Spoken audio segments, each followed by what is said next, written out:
Silakan Will. Halo, selamat sore. Ya, sore. Silakan. Sedikit mau bertanya Kak, boleh? Boleh, boleh, silakan. Kalau kita mau masuk Kristen, ada nggak itunya? Apanya? Oh, Emang kamu mau masuk Kristen? ada nggak jaminan untuk masuk surga gitu? Oh iya. Tuhan Yesus berkata, Akulah kebangkitan dan hidup, barang siapa yang percaya kepadaku, ia akan hidup walaupun ia sudah mati. Sama seperti ia yang tetap hidup, sama seperti dia yang telah hidup kembali, meskipun ia telah mati di dalam kayu salib. Ya. Yohanes 8 ayat Ada 24. dalilnya? Hmm? Ada dalilnya Kak? Ada Yohanes 8 ayat 24, Yohanes 8 ayat 22, Yohanes 14 ayat 6, Yohanes 1 ayat 14. Aku memberikan hidup Boleh. yang kekal. Hmm? Oke, oke, Iya. terima kasih Kak. Jadi kalau kamu mau memperoleh hidup, kamu harus percaya kepada Kristus yang telah hidup kembali. Sekarang saya tanya, ada nggak yang telah hidup kembali selain Yesus di dalam sejarah dunia dan tidak mati lagi? Kristus telah bangkit disaksikan oleh banyak orang. Orang-orang begitu terkejut, orang-orang begitu terheran-heran melihat bahwa dia yang sudah mati ternyata hidup. Itu artinya apa? Dia berkuasa atas kematian itu. Maka kita yang mati oleh karena dosa, kita harus percaya kepada dia agar kita dihidupkan kembali sama seperti dia telah hidup kembali. Kalau saya percaya kepada nabi yang mati tidak bangkit, kepada dewa-dewa yang dari batu, dari pohon, dari patung-patung, dari kertas dan segala macam. Apa yang mereka bisa berikan buat kita? Apa yang bisa diberikan batu kepada kita? Apa yang bisa dilakukan oleh dewa-dewa kepada kita? Gak ada yang bisa mereka lakukan. Tapi Kristus sendiri telah melakukan perkara yang besar. Dia sendiri telah melakukan perkara yang ajaib. Bahwa dia telah mati dan di dalam kematiannya, di dalam maksudnya, ia telah menang atas kematian itu. Makanya akan tergenapi firman Tuhan yang berkata, maut telah dikalahkan, maut telah ditelan. Gitu. Jadi kalau kamu mau memperoleh hidup, kalau kamu mau menyerahkan rohmu kepada dia yang hidup, ya kamu harus datang kepada Tuhan Yesus. Karena hanya Yesus satu-satunya jawaban. Tapi kalau kamu mau cari bidadari-bidadari, ya, kamu mau cari apa yang enak-enak gitu ya, aktivitas-aktivitas mantap-mantap begitu. Jangan ikut Yesus, ikutlah yang lain gitu. Tapi kalau mau rohmu itu dibangkitkan, rohmu itu diberikan kehidupan, kamu harus percaya kepada Kristus. Karena tidak ada yang seperti Kristus di dunia ini. Begitu. Ya. Oh, jadi sampai sekarang itu Yesus Kristus masih hidup. Oh iya, dia telah naik ke sorga, disaksikan oleh para rasul. Rasul-rasulnya Kristus itu bukan 1, 12. Maka kita percaya kepada dia menurut hukum di Wikendasasi. Makanya semua rasulnya Tuhan Yesus itu matinya menderita demi iman mereka. Mereka nggak mungkin rela menderita demi dongeng. Gitu. Tapi karena mereka melihat bahwa begitu ajaibnya perbuatan Yesus, begitu hebatnya kebangkitan itu, begitu mengherankannya kehidupan setelah kematian itu, maka mereka rela dianiaya oleh orang-orang yang membenci Yesus demi iman mereka. Begitu. Makanya kami begitu Oh, bangga, begitu. kami begitu percaya kepada Kristus. Sekarang saya tanya, kalau kamu mati rohmu kemana? Ya, ke yang maha kuasa. Ke yang maha kuasa. Langsung ke surga begitu. Apa jaminan kamu langsung ke yang maha kuasa? Ya, tergantung kalau kalau kan kami sebagai Muslim, kalau amalnya baik ya langsung. Oke, sekarang Tapi saya kalau tanya, amalnya masih ada yang amalnya kurang, baik? tinggal dihisap. Oke, Kalau kalau amalnya amalnya nggak baik, baik, dihisap dulu.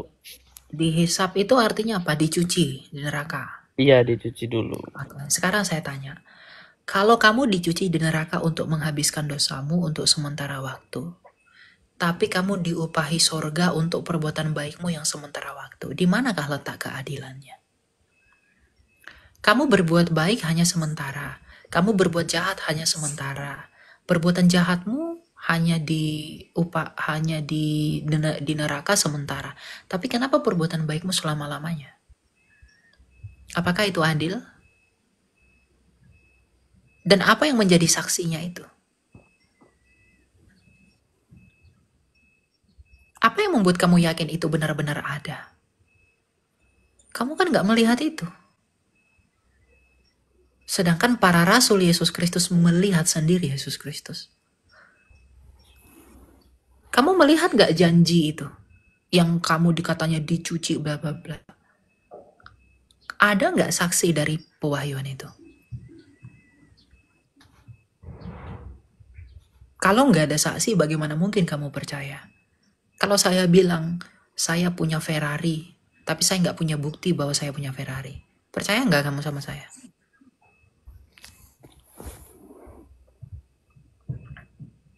Jadi kalau kamu mau memperoleh hidup, kalau kamu mau sungguh-sungguh memperoleh hidup, rohmu itu tidak membutuhkan pasir.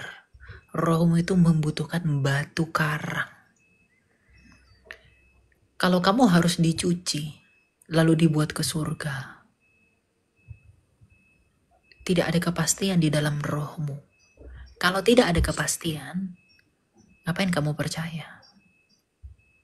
Kenapa kamu tidak memilih yang pasti, yang telah mati namun hidup kembali? Yesus Kristus. Dia sudah pasti loh. Dia disaksikan kebangkitannya, rasul-rasul melihat dia. Kuburnya kosong. Kalau dia sendiri bisa menghidupkan dirinya dari kematian, dia pun bisa menghidupkan kamu ketika kamu sudah mati. Di hari kebangkitan. Jadi saya harap kamu rendah hati, kamu belajar lebih banyak tentang Tuhan. Kamu cari Tuhan dengan hati yang tulus agar kamu menemukannya. Kristus, Tuhan kami yang selalu kalian olok-olok itu beberapa kali, itu sangat mengasihi kamu. Dia nggak mau jiwa kamu binasa. Dia nggak mau roh kamu binasa. Maka dia menyuruh kami orang Kristen untuk menginjili kamu, agar kamu diselamatkan di dalam kasih-Nya. Bukan dicuci di neraka dulu. Di neraka dicuci, kamu udah gosong dulu di neraka baru masuk surga. Konsep apa itu? Iya kan kalau di sana di itu hidup kekal. Kalau udah di alam lain. Ya, kalau kamu sudah dicuci di neraka, bukankah kamu sudah gosong? Yang dicuci itu rohmu, tubuhmu, jiwamu apa? Atau pribadimu? Apa yang dicuci? Bisa nggak api mencuci dosa? Gimana api bisa mencuci dosa?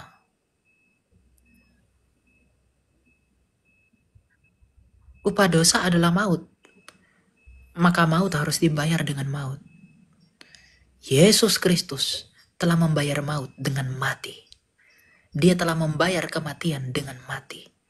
Tapi dia telah mengalahkan kematian dengan bangkit. Kalau kamu hanya dicuci dengan api, apa yang bisa kamu harapkan dari api? Percayalah kepada yang pasti, agar kamu diselamatkan. Ya, itu panggilan kami buat kamu. Kalau kamu menolak percaya, ya nggak apa-apa. Kami tidak pernah paksa orang jadi Kristen, brother. Tapi kami mengajak orang agar mereka lebih mendalami. Untuk apakah dia hidup?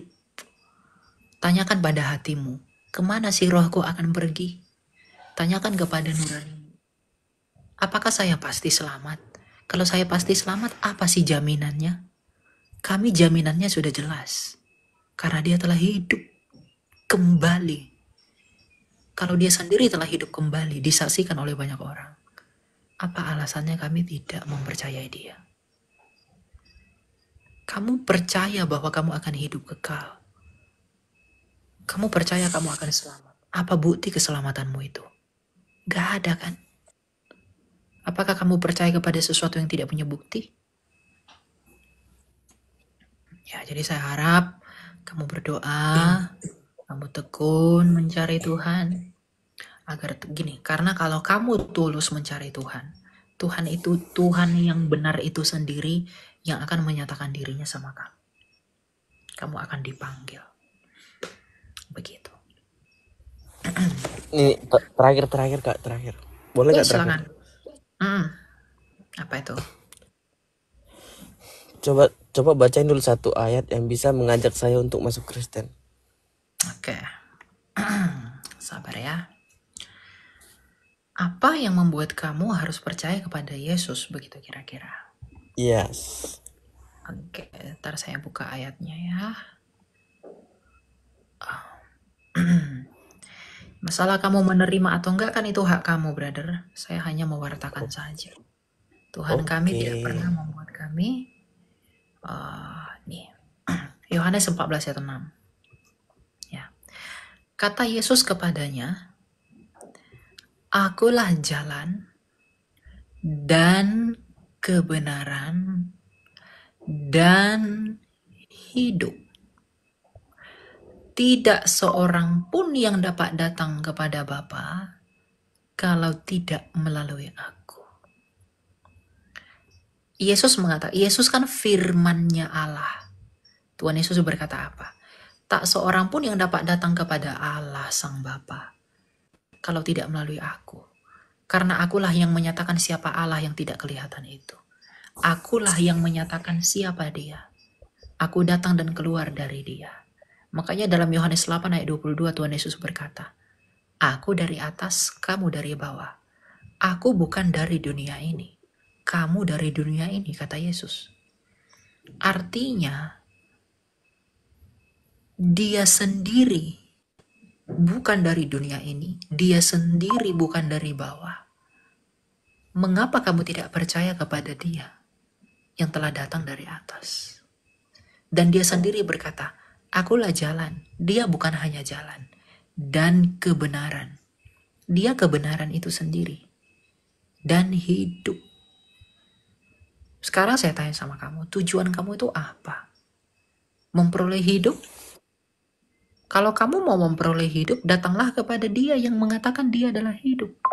Dan dia tidak hanya menyatakan dia hidup, tapi dia membuktikan bahwa dia hidup kembali. Oh, Yesus Tapi kan tujuan saya firman. sebenarnya untuk masuk surga. Oke. Bisa nggak kamu masuk surga dengan percaya kepada dia yang belum pernah dari surga? Tuhan Yesus berkata apa? "Aku telah turun dari surga." Yang tahu jalan ke surga hanya dia yang pernah pergi ke sana.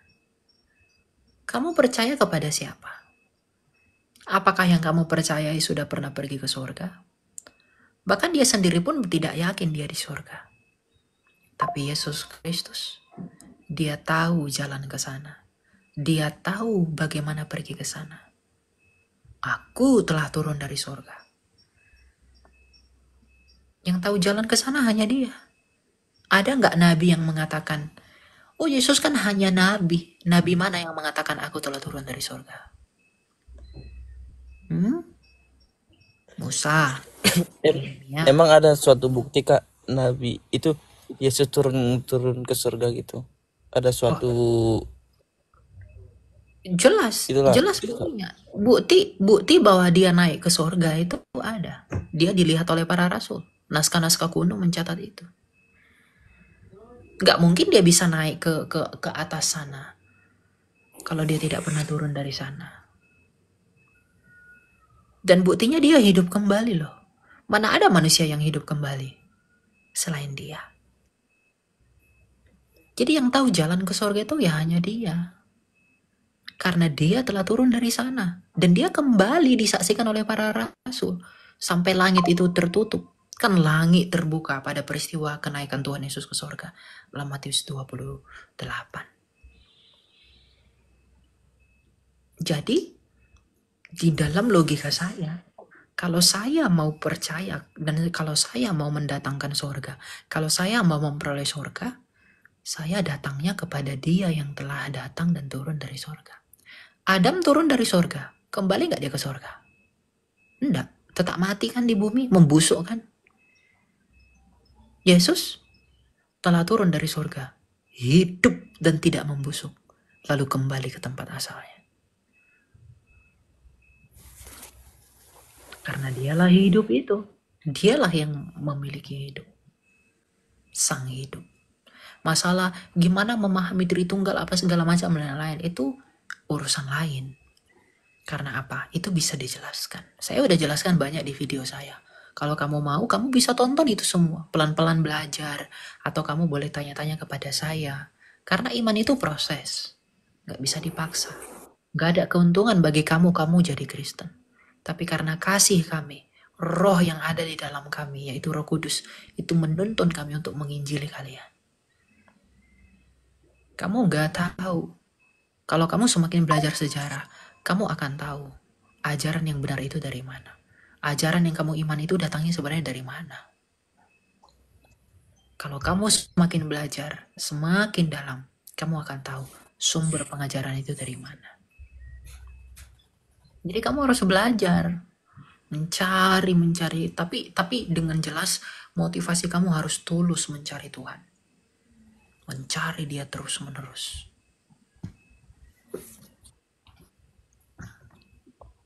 Gitu. Dan Tuhan Yesus tuh bukan orang yang tidak bermoral. Dia nggak pernah bunuh orang. Dia nggak pernah jahatin orang. Dia nggak pernah menghina orang. Dia mengasihi semua orang. Musuh-musuhnya pun dia kasihi. Karena dia benar. Dia tidak mengawini banyak wanita. Dia tidak membunuh orang lain. Artinya dia memang teladan. Saya percaya sama dia karena dia bisa diteladani. Terlepas dari keajaibannya dia. Ngapain saya percaya kepada dia yang tidak mengerti apapun? Lalu demi karangan dan filsafat kosong. Apa yang bisa kamu harapkan? Ya, saya tidak sedang memaksa kamu atau apapun. Saya hanya menjawab apa yang kamu pertanyakan.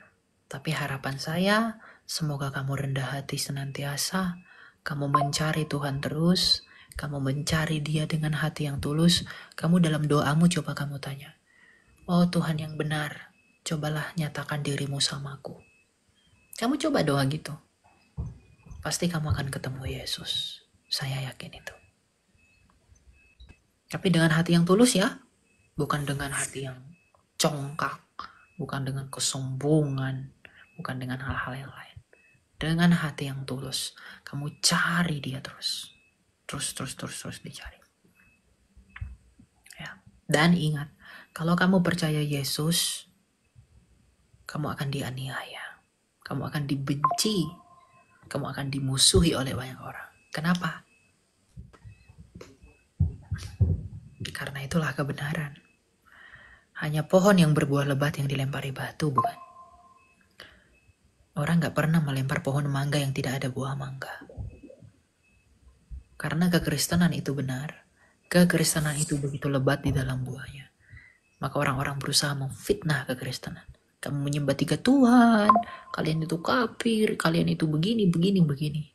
Padahal iman kami tidak pernah seperti itu. Nanti makin lama kamu belajar, kamu akan tahu bagaimana kebenaran. Ya, saya harap kamu tetap semangat di dalam Tuhan. Dan kalaupun segala sesuatu itu keputusan ada di tangan kamu, saya tidak mengatakan kamu terburu-buru ya. Tapi kamu perlu berproses mencari Tuhan. Yang penting kamu punya hati yang tulus, Kamu minta, wahai Tuhan yang benar, nyatakanlah dirimu kepadaku. Selalu katakan begitu. Nanti Tuhan itu sendiri yang akan menyatakan dirinya sama kamu. Jangan takut. Oke, gitu ya Will ya. Oke, Kamu terima tetap kasih. ya semangat ya. Oke, selamat sore. Iya, selamat sore.